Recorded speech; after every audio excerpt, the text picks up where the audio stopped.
Thanks for joining us for our fourth webinar in our series on navigating chaos, communication strategies for uncertain times. Whether this is your first time or your fourth time, we're really happy that you're taking the time to join us today. This webinar is brought to you yet again by Buoy 231 Consulting, Mightybytes, and Abundance Leadership Consulting. Go on to the next slide. My name is Nicole Hunter. I'm a project manager at Mightybytes, and I am your host for today. Today, we are talking about how organizational agility, innovation, and inclusion contribute to successful team dynamics, especially during times of technological disruption and political uncertainty. And here to help us navigate this topic, we have today's panelists. Tim, would you like to start? Sure. I'm Tim from Mightybytes. I work with Nicole, and we're excited that you've joined us here. And we'll talk a little bit more about the work that we do and stuff. And I'll pass this over to Jennifer Sconyers. Go ahead. Thank you so much, Tim. Hi, everybody. I'm Jennifer Sconyers, president and founder of Abundance Leadership Consulting. We work with organizations and teams across the country to make them happy, healthy, and thrive. And today we turn 9 years old. So excited to be here with you. Woo! Well, congratulations, Jennifer. That's really exciting. I'm Jennifer Caddick. My company is Buoy 231 Consulting, and I do advocacy communications for nonprofits and help them mobilize their supporters and change public policy. And I'm excited to be here today. I see some familiar names on the attendee list, so thanks for folks who are joining us again, and welcome to all the new folks who are joining us today. Awesome. Thank you. So on to the next slide. Did we lose the slides again? You shouldn't have. No, we didn't. They're up there. That is my fault. Anyways, Zoom is being lovely today. It's all an April Fool's joke, Nicole. Yeah. Fantastic joke. But here's today's agenda, outlining the topics that we'll cover. So first up, we'll have agility, then innovation and inclusion. And we'll do our very best to stay on track, but we are running late now. But first up, some housekeeping. This conversation should take about 40 minutes. We'll reserve about 15 to 20 minutes at the end for questions and answers. You can use Zoom's Q&A feature to answer any questions, or you could drop them in the chat, and I'll be keeping track of that and doing my best I can there. Finally, if there are any links that we mentioned during this, we'll be sure to link them in the chat, and we'll also send a follow-up email that will contain all of that good stuff.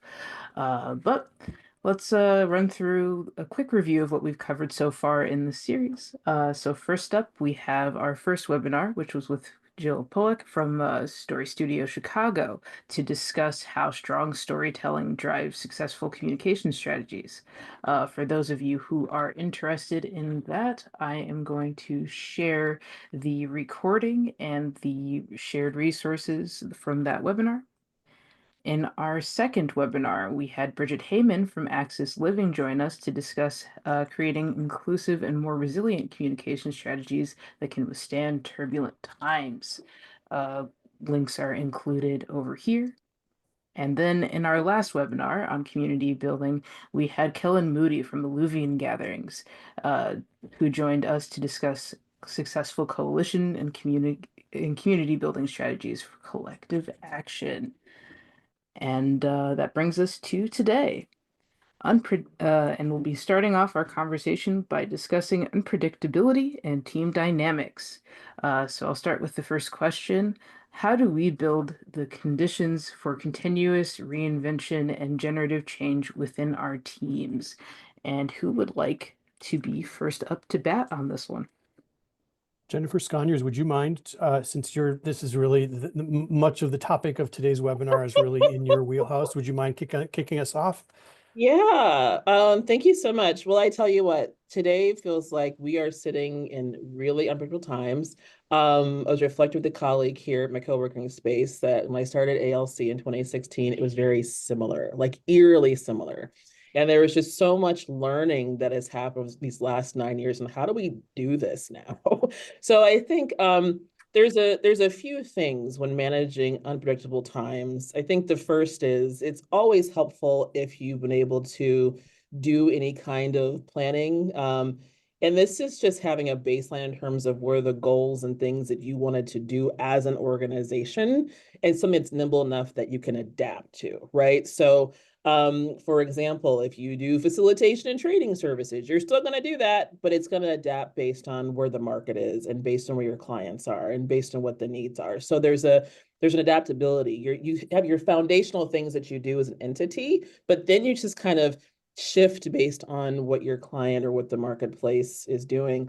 I think the second thing, I know I'm on a call with a lot of communications professionals, and I love you all. I started off in comms, so I feel like I'm among family and friends here.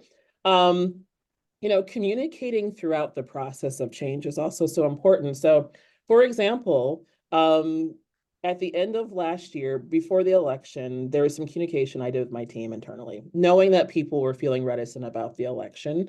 And just kind of going back to what I call back to basics of, well, what is it that we do, right? What are the types of things that we offer our clients? Who are we as an entity? And just really putting my stake in the ground with that, if you will, in a certain way, saying that doesn't change, right? So no matter what happens, no matter who wins or loses, we are still going to do this thing here. We'll adapt. We might change our messaging so it better fits the climate that we're in, but we are still this entity and we're still going to do it. So I think that's also something that's really important. And that was some of the same advice I gave a lot of our clients. We work with so many nonprofits and folks who do social change work. And it was a question of, what do we do? Like, you're still going to do the work. You may message it differently, but your work is still really important. So I think those are some foundational components. That's great. Thank you. Thank you, Jennifer. Yeah, you bring up a really good point about, like, foundationally, many of the things will not change. And also in the current environment, certain folks could be potential targets that Yes. are going to be directly on the receiving end of a lot of the kind of disruption and chaos that's happening right now. And, Mightybytes is an LGBT certified business enterprise and stuff like that. And DEI is under huge attack right now. So, as our, minority owned businesses and that kind of thing. And so, banding together and not only with our teams, but also with other organizations. We're a member of the B Corp community. We love being a member of that community because we know that they stand by the same values that we do. And so we spend an entire webinar on community and coalition building, specifically talking about that and making sure that we are stronger together and what can we do about that. And I think that's a really really important note to let everybody know that when you're talking about building conditions for continuous and reinvention and generative change, as Nicole's question brings up, that we are definitely stronger together, and we're in this together. So taking advantage of that makes a lot of sense. Yeah, and I think those are all such great points. And to add on to that, I think a key condition is trust among your team, right? You can't have or it is very difficult to be creative, possibly fail, possibly stumble as you're going through that creative, generative process if you don't have trust within your team and support within your team. And so I think that's something that Jennifer and Tim alluded to very strongly, which I think is super important in this time. Mm-hmm. Yeah, Sure. and that radical transparency can help with the trust. You know what I mean? Like, I'm always very upfront with my team. I don't overshare. I'm in a panic, right? But an important distinction. right, right. But giving them enough information so they feel like that they are part of the process and they know what's happening. And that can be one-on-one conversations, that can be group conversations. So there's a lot of internal communication that happen. I think also, there's external communication. So what are we saying to our clients? There was communication I sent out the day after the election, once the results came in, saying we are still here. We're still here to help, right? Knowing that no matter what happens, we will be here to support you. And then also communicating with clients, knowing that some of them, their funding's in jeopardy. Like, what do you do? How can we support you? How can we be there for you? What are some other ways we can support you and how you, think innovatively or figure out different ways to get funding? So I think that that communication both internally and externally, and we were proactive with that communication is also really key. Yeah, Jennifer, that your point brings up a really good segue into the next point about just reinforcing stability. And times are really chaotic right now, and so communications is key to making sure that you can kind of reinforce organizational stability and that. I don't know if either of you have any additional thoughts about that, but I think it's really important. No, I think that's such an important point. Yeah. Um, that answer is great, and it also is so great that it answered the second question, which was how can Right. organizations reinforce stability during chaotic and changing times? I think that we've touched on that adequately. Um, so moving on, are theories of change or other static frameworks still relevant when the pace of change is so rapid? Um, Tim, would you like to start off on this one? Sure. Yeah, we had a lot of conversation about this. In fact, we've covered this a lot in previous sessions. Focusing on mission and vision and values and grounding all of your work in trust and all of that kind of stuff. And all of that is really, really important foundational work. I personally still believe in things like theories of change. For those of you who aren't in the nonprofit world, theories of change are really what kind of drives the mission, vision, values of an organization and what is the change that you seek as a B Corp. We have a very specific set of missions and change that we seek, and I think those frameworks are good. However, they're also represent a static state in time, and they during a constantly changing environment or inside of a constantly changing environment. So they have to be flexible. They have to be flexible enough to and potentially vague or broad enough to withstand that that rapid pace of change that you mentioned. I don't know if either Jennifer has more thoughts on that, but I think it's relevant and also needs to be flexible. Yeah, I mean, I would say that's also true for any strategic plan you have in place. You know what I mean? Like these are not closed cannons, so they do need to be updated. We often have people revisit their plans once a quarter to see how they're tracking and pacing. I think one of the things we saw in the last major change was during the pandemic, right? The COVID era. Any planning people had done, anything they put in writing in terms of their theory of change or like how they would orient had to be updated because the conditions were just so radically different. So I think that these should be living documents that are a part of organization's culture. People should know what they mean and how to relate to them. And I think that's true with theory of change, strategic plans, any values put together. They shouldn't be these static things that sit on a proverbial shelf. There should be a relationship with them. Yeah, and I think the to go back to your original point when we started this little section, Jennifer, about the work that your organization does, that's not changing a lot. Like how you might go about it. I work a lot in the policy advocacy space. The policies probably still need to be changed that you were working on before, but your process to reaching that change may be radically different right now. And so, that balance between your North Star, whether it's your theory of change or however your organization frames that up, that North Star hopefully doesn't change at this moment, but how you're going about it is going to be really different. Awesome. That brings us to our next topic, which is on inclusion. So, first question, what do you do if your team is not values aligned? How do you deal with that? Um, Jennifer Caddick, would you like to start?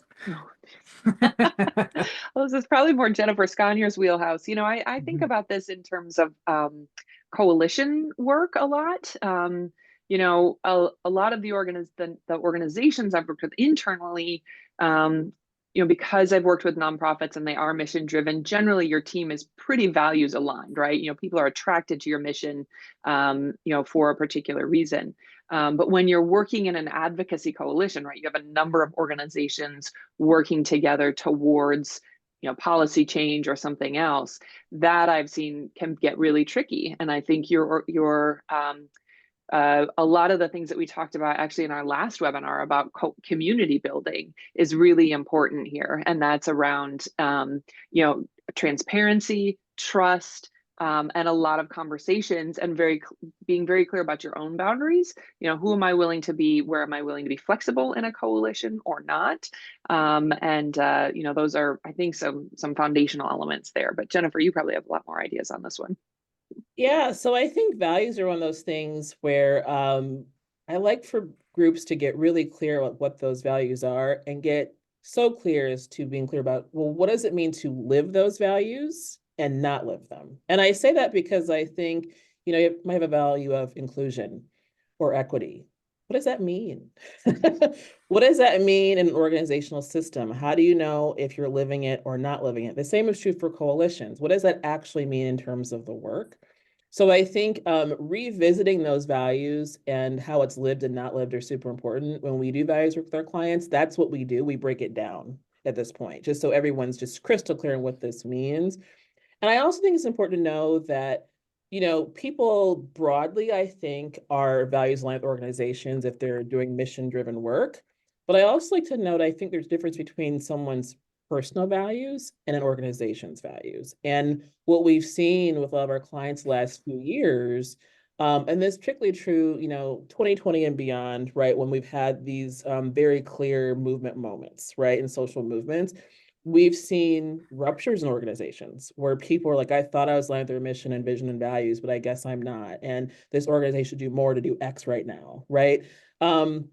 And so I think it's just getting clarity on, well, what does this organization mean when it says it values something like inclusion? Like, what is that really? How do these values inform decision-making and choices? A lot of groups are doing policy work, movement building work, working within communities who are being adversely impacted by what's happening. So it's very personal for people. So I think there is some separation between what we call public and private. What I personally hold true as my values and what an institution holds true, there can be alignment there, but there also might be some divergence. And so getting really clear about that, I think, is also really important for organizations and teams.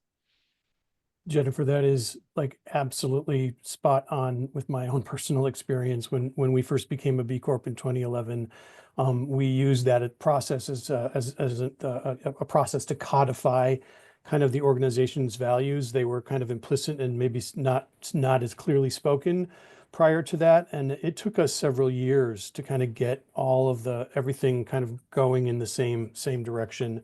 And you know, the ability to operationalize that is not something that happens overnight. And so, you know, in previous times, we might have taken on clients, for instance, that weren't necessarily aligned with our values, or you know, weren't necessarily aligned with the things that Mightybytes holds true as a B Corp or as an LGBT certified business enterprise.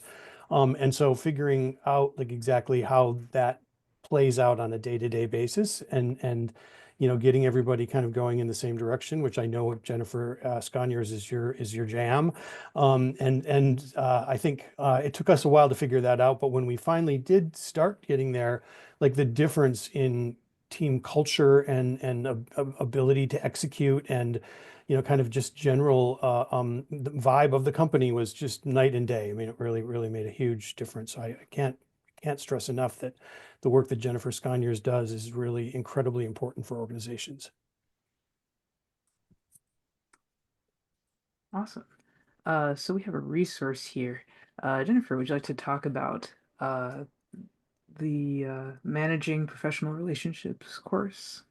Absolutely. So, you know, one of the things we like to do at ALC is provide resources for people that are practical use, right? So we don't like living in the land of theoretical thinking. We like to be pragmatic and also make things accessible and approachable. So our Managing Professional Relationships course is one that pre-pandemic, pre-COVID and all of that in a past life, we used to do in-person workshops and work with folks to really work through the things we're talking about here.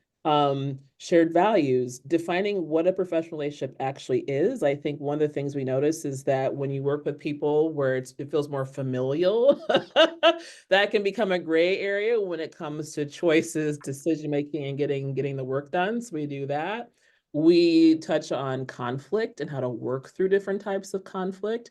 We talk about things like an expectation versus an agreement and what that means in an organizational system, and also just different ways we communicate and how that shows up in relationships and how to move forward. So this course put together, it's an e-learning course. People do it on their phone at their leisure, made it affordable at $40 a seat, so anyone can do it. We know that this is a tough time for folks and people are pinching their pennies and saving dimes, so I wanted to make it affordable. But yeah, this is a course that we have open to the general public.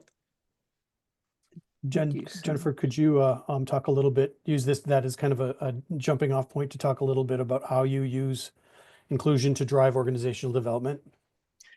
Yeah, so I think, one of the things we really work to do at ALC is just demystifying and de-jargoning, if that's even a word, what these different terms are and how they really play out. So I think when we think of an inclusive culture and working with groups, like, well, what does that actually mean? A lot of groups come to us because there's some kind of breakdown. It's a breakdown in communication. There's a breakdown in understanding.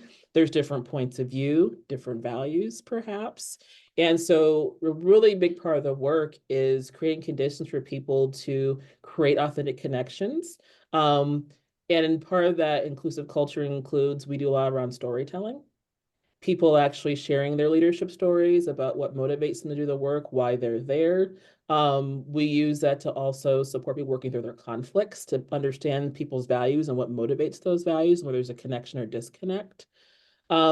And all of that, I think, is really important when we talk about how to create conditions for teams to thrive. If you better understand what motivates people, where they're coming from, how they orient in the world, that actually creates better conditions to work through whatever challenge it is, to better work together, whether that's internally or externally. It could be an internal team that's wrestling with some challenged issues. It could be a coalition that's grappling with some major changes as well. But all of that is how we embed those principles or qualities of inclusion in the work. Great, thank you. Awesome. Appreciate Thank that. you. And we are on to organizational agility. So first question here, what are the foundational elements that your team needs to be agile? Um, we'll start off with Tim this time. First and foremost, I want to give a shout out to I saw Pamela Meyer is attending this webinar, and Meyer Agile Innovation is her company, and a lot of what I learned from organizational agility I learned from Pamela. Really amazing, skilled speaker and author, and really has been a great collaborator with Mightybytes and with me personally over the years, about like just kind of understanding what organizational agility means. Mightybytes is a software company, or we're a software and digital marketing company, but we do build software products for clients, and Agile, capital A, is a big part of that, whereas organizational agility is usually a small letter A when people are referring to it in a sentence. And it really kind of is grounded in the idea of iterative learning, shared learning, iterative cycles or sprints, they call them, and stuff. And so having the foundational elements of just kind of shared learning, shared values, as we've already talked about, and continuous improvement is really critical. It's been something that Mightybytes has kind of built into the core of our organization, and having that idea of kind of ongoing check-ins and regular cycles and retrospectives. And I'm not going to get too bogged down in all of the agile jargon, but the idea is that it's kind of iterative and it's based on shared learning. And a lot of times, a lot of the way that we build out businesses is not grounded in that. It's very much like, I need to control all of the specs up front. I need to control all of the things, and I need to have this kind of command and control approach to running a project. For us, that's a digital project, but for other organizations, it could be any other kind of project. And that kind of command and control mindset gets in the way all the time with all of the things that Agile values, like the shared learning and like the kind of continuous innovation and stuff like that. And so I think it's really important to call that out, and also to say that there is a better way, and that having these kind of foundational values built into everything that you do really can help you be a better organization. And I'll stop there. Jennifer Sconiers, would you like to jump off from there? I think it's wonderful. I mean, I co-sign everything that Tim just said. I think, you know, with a lot of the groups that we work with, they use different terminologies. They don't think in terms of sprints and those types of things, but there is a lot of experimentation that they end up doing in different ways. And so I think there is something about having a culture of learning that's well supported, right? So it's not just like we're doing an experiment, poof, drop someone off the cliff and say good luck. Like that's not a supportive way of Right. doing Nope. learning. It's actually having some structures involved where, like, for example, we try to model for clients, there's a lot of mentoring that we'll do, right? So if we put like one of our adjuncts onto a project, we don't just throw them on and say good luck. There's a series of touch points, there's a series of check-ins, there's a mechanism for feedback. It's the same thing that we tell our clients, right? You have to have a feedback culture. You actually have to have conversations throughout a process, not just at the end saying it worked or it didn't. This is actually part of the learning. And then, you know, take to learn for the next thing, the next project, the next campaign. So I think that kind of agility is really important. And during times of change like now, you know, this is a great opportunity to try different things on. And you can pick one or two things to experiment with that makes sense for your organization and your team. But it's also a way for you to learn. There's so skill building that can happen. People can grow Right. during this period as well. So I think, you know, organizational agility can be a real benefit to an organization or a business. I think it's about the mindset you have going in. There are risks involved, right? Because it's not going to be, you know, clean and, and pristine. It's going to be a little bit messy. And so I think to Tim's point, like you can't, this isn't a command and control situation, but you do have some guardrails up. But it's a win-win because no matter what the outcomes are, you've learned a lot that you can apply. And I think that's just really important in how to be agile as an organization. I think a piece that really sticks out for me, and I'm loving the little learning chain here, Tim. You referenced your friend Pamela Meyer, and I really learned a lot about the big A agile and agility frameworks from working with Tim and the Mightybytes team on some projects over the years. And you have to practice. It's not something, if you've been in that command and control structure, which is how I came up in the movement, and that's, I'll be honest, for a long time, all I really knew. It's it it it's a very different way of working. And for teams, it just takes practice to get used to some of those structures, whether you're doing a formal big A process or just implementing some of those elements in how your team goes about their work. And so keep practicing it over time, and you'll learn, you'll get better at it, you'll get more comfortable with it. And a key part of that process is some discomfort, right? You're trying new things as a team, you're trying new, controlled experiments, all of those pieces, and that's uncomfortable. I don't know what's going to happen, and I'm going to go trust somebody else to go work on this for a week or two and then come back with me, and we can talk about it as a team. And so that just takes practice and time. And so I think that's one really important thing that I've learned about organizational agility is if your organization doesn't already have that fully embedded, it can take time to practice it. And if you're a smaller team and part of a larger organization, maybe your larger organization isn't into it and is like, no, we're not going to we don't want to adopt some of these agile principles. Try it with your small team. There's a lot of ways to experiment and try out some of these more flexible modes of working that I think can be really beneficial. I would just add the importance of embracing failure into all of this as well. Like I think it's really easy in traditional organizations, especially to figure out, no matter what, even if it means covering your own ass, to get to whatever kind of success metric you can. And sometimes you try these experiments and they fail, and that's okay. You learn from it. You know what to do next time, and that's probably the most valuable thing of all. Right, is that you're able to actually be smarter and make smarter decisions moving forward. But many organizational cultures aren't structured like that, so that can be challenging.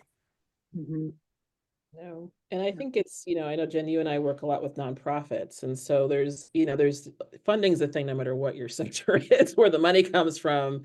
But, in certain cases, I know with groups that say do more civic engagement work, every couple or so many years, you have an experiment. It's the election, and there can be funding that's just for a certain kind of experimentation, right? In other ways, it might feel like, oh, I don't know if we can experiment there. It just feels too risky based on this funding thread. So I think there's a lot of conversation and decision making around this to make it a part of the culture. And I think it can be very strategic to build Mhm. this in. That can be quite beneficial. So it's really, I think, being willing to take the risk within an organizational culture, say we are going to make this a core value, and this is what this actually means, and then living it, and that can support your decision making moving forward. Yeah.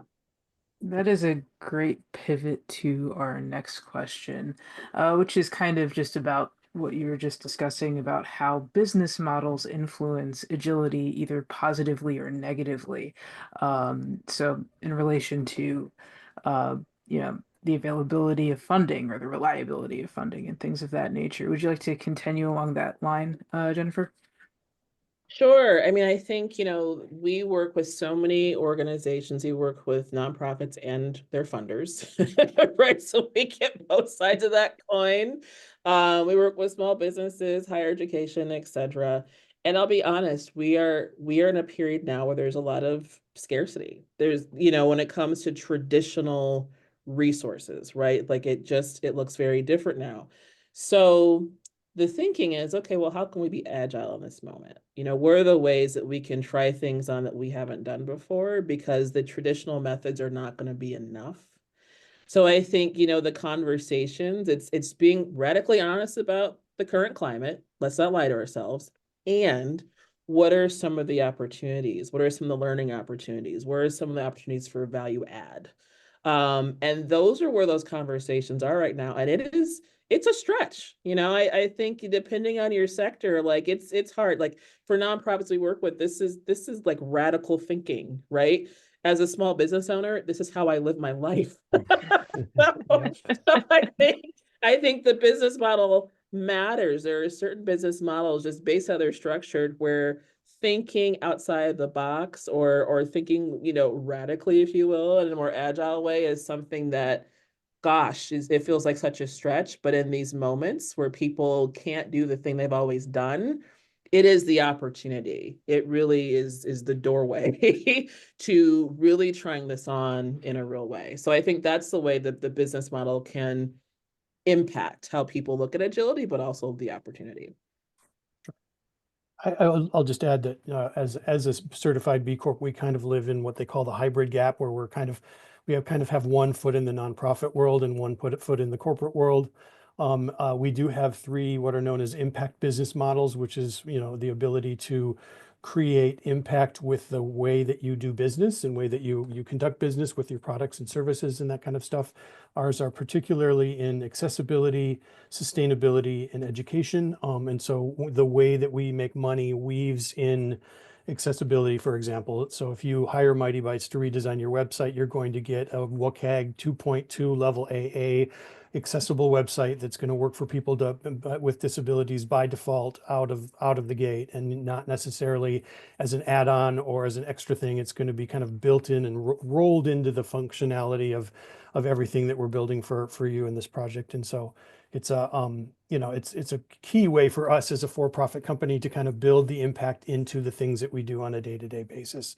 And like I said, we also have versions of that for sustainability and education. And it's prior to that, much what we were doing was traditional corporate structure, build a project, and then give a little bit of that to some sort of either 1% for the planet or something like that, which is great. And those kind of fundamental philanthropy projects are wonderful, but they're also we wanted to make sure we rolled it into what we do as a business and stuff. And so that made all the difference in the world for us.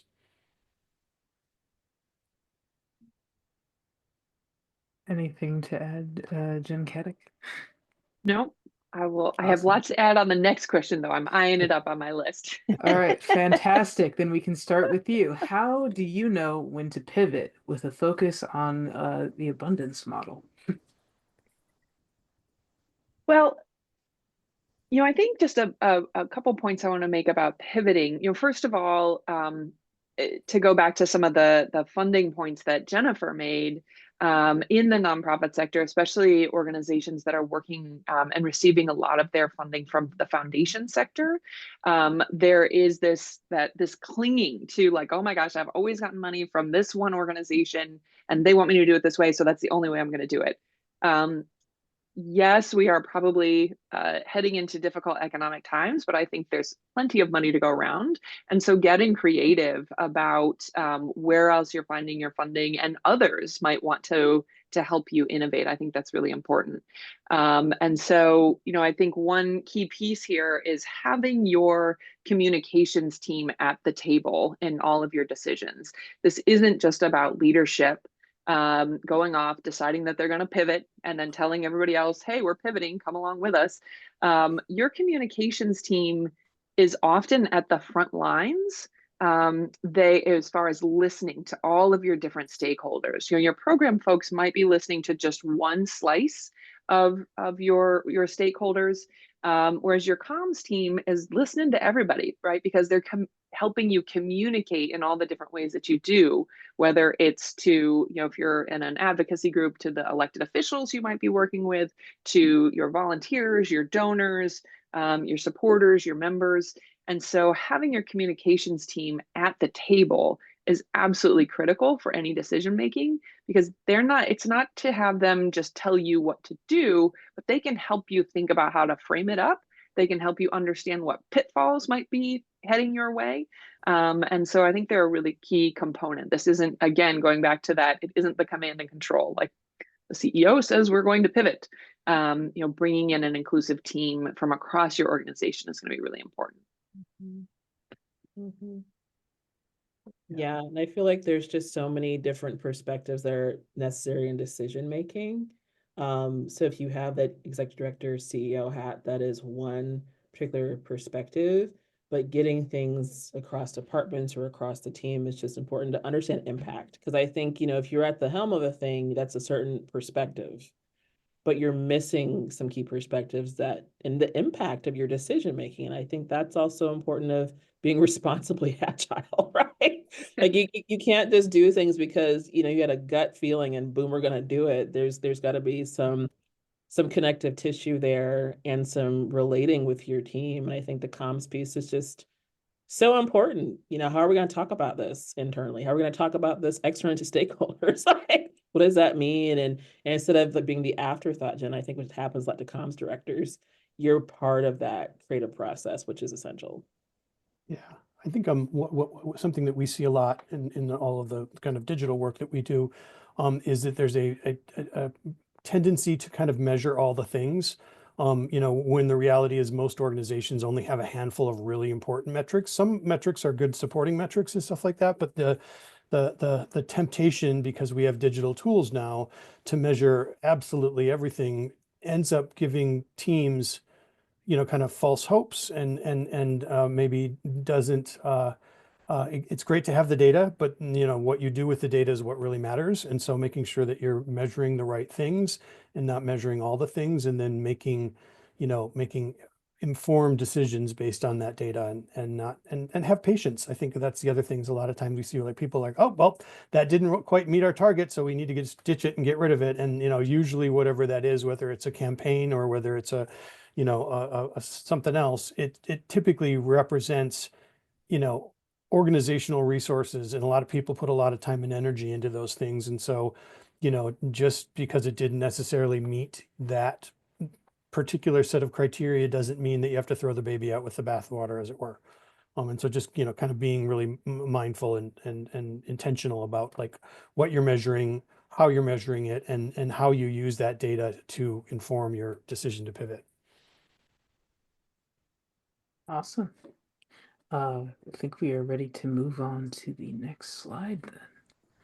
We are on our last topic. Right. Also, on to innovation. So starting with a broad question, what does innovation actually mean? Jennifer Sconiers, why don't you start us off? Yeah, I think innovation means, looking at doing something that's new to you and the risks associated with it. So it's new to you. It'll be new to the universe, but new to you and what you're running And what are the risks, I think is a way that I know a lot of the groups that we work with think about innovation. Yeah. I'll just add to that that it's probably in my experience, it's the most overused term of the last 20 years. And because of that, it tends to very easily get misinterpreted and stuff. In our world, we have, IDEO kind of created this design thinking methodology 25 years ago now. And that has been used to great effect to everything from the Apple Watch to, all kinds of products that you've used. But generally, those kind of related collaboration activities can really help organizations create better products, better services, better policies, better programs. And so just, making sure, and this kind of also ties back into the organizational agility thing. Does design thinking isn't necessarily an agile process because it's really about upfront creation practices. It is, it is one of those things that you're learning as you go and prototyping and using experimentation to create that learning and figure out how to move forward based on that learning is really, really key. And so, we use innovation in a way, in that way, and it isn't necessarily the way perhaps a nonprofit would use it, but that's been one of the challenges that we've had with some of our clients, depending on what sector they're in, trying to help them understand what that actually means. If you're to say, well, we sell innovation as a service, most people aren't going to really know what that means. I see Michael put in innovation is solving problems, and it totally is, and that is correct. And most people don't go to the internet to search for, I've got a problem to solve, and innovation comes up, and so there's it's a little bit squishy around the edges in my perspective, and so that leads to a lot of potential misinterpretation. And I think a theme that might be coming out here, innovation in the way that I think we think about it in nonprofits, which is maybe trying things that are a little bit different. Again, it's a practice, it's a habit. Right. I think we've all been involved with organizations where the CEO writes a strategic plan and says, "We will innovate now," right?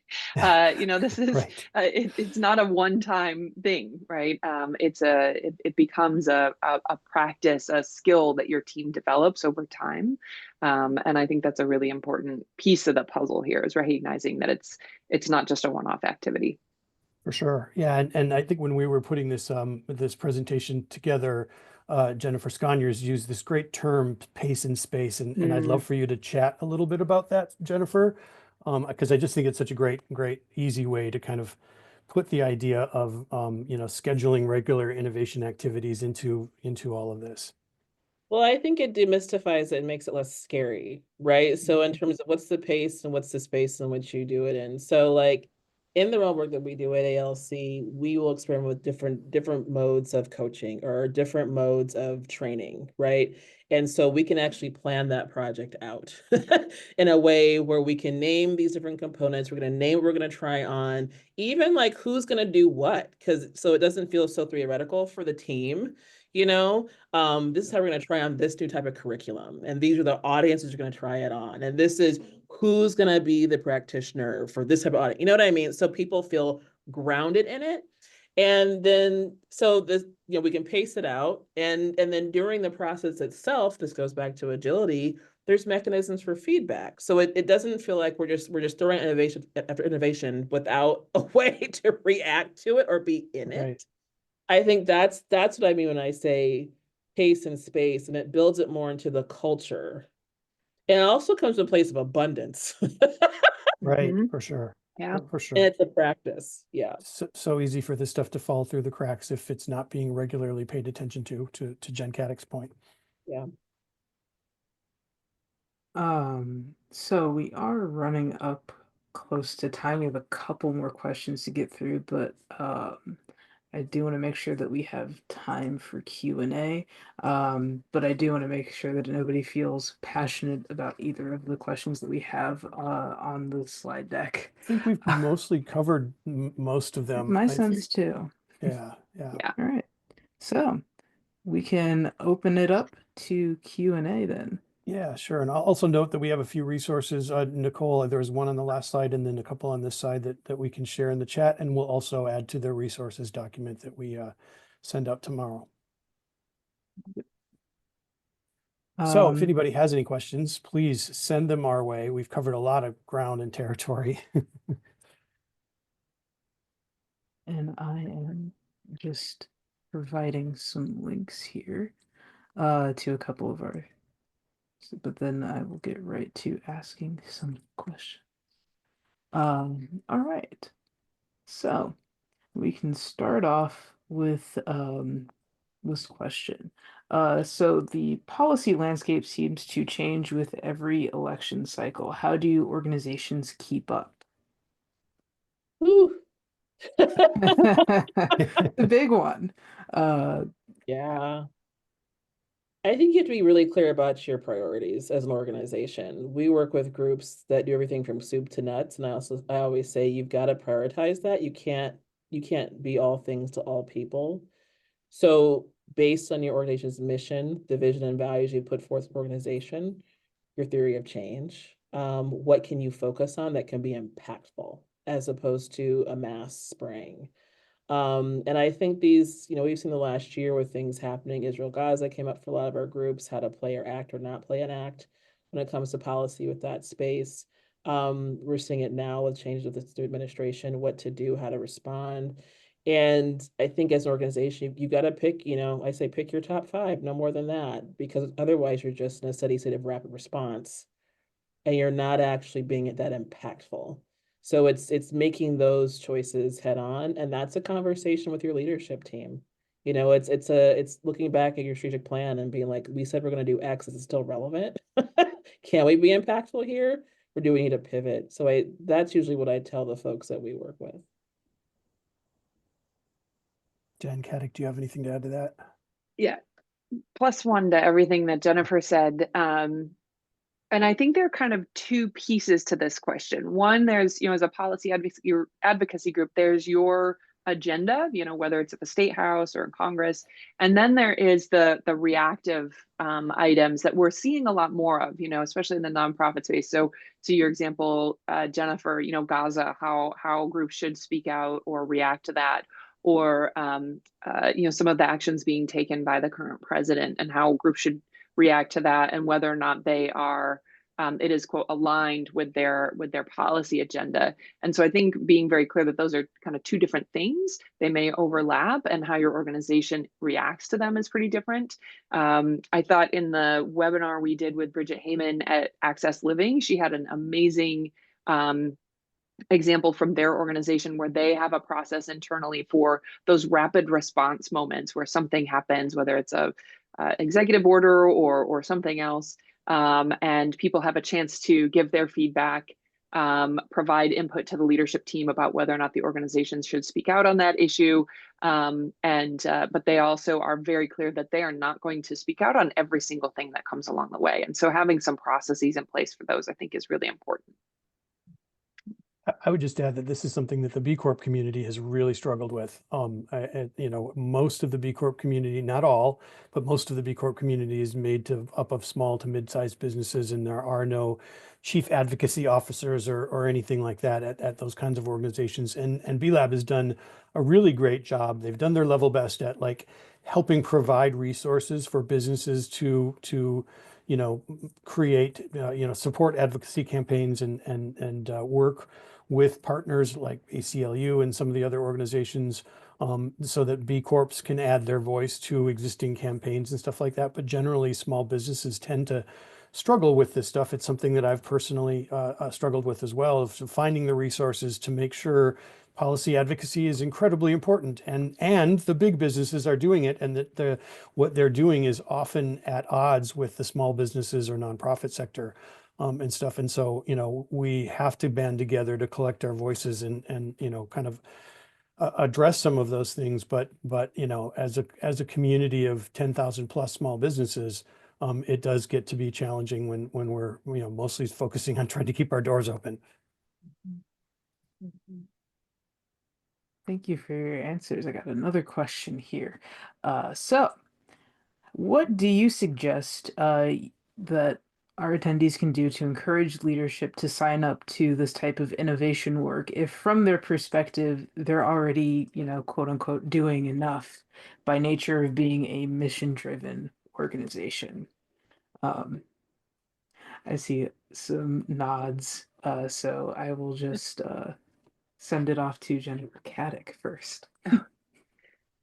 Well, I think at least for me, this goes back to a point I think I might have made earlier is what can you do within your own team, right? So you might not be the CEO, but if you are, say, part of a comms team or a programs team or something like that, or a project team, what are some things that you might be able to do if your leadership is like, no, no, no, we don't want to try new ways of doing our work. What can your individual team do? And I have seen in organizations where one team starts working in a more agile way on their projects, and it starts going really well. And everybody else in the organization is like, oh, what are they doing over there? How do we do some of that? And so some of this might be also called like leading by example or things like that. But what can you, if you're Jennifer might have more thoughts on how to convince leadership, but if your leadership is like, yeah, nah, we don't want to do this, try within your own team. Yeah, Jennifer.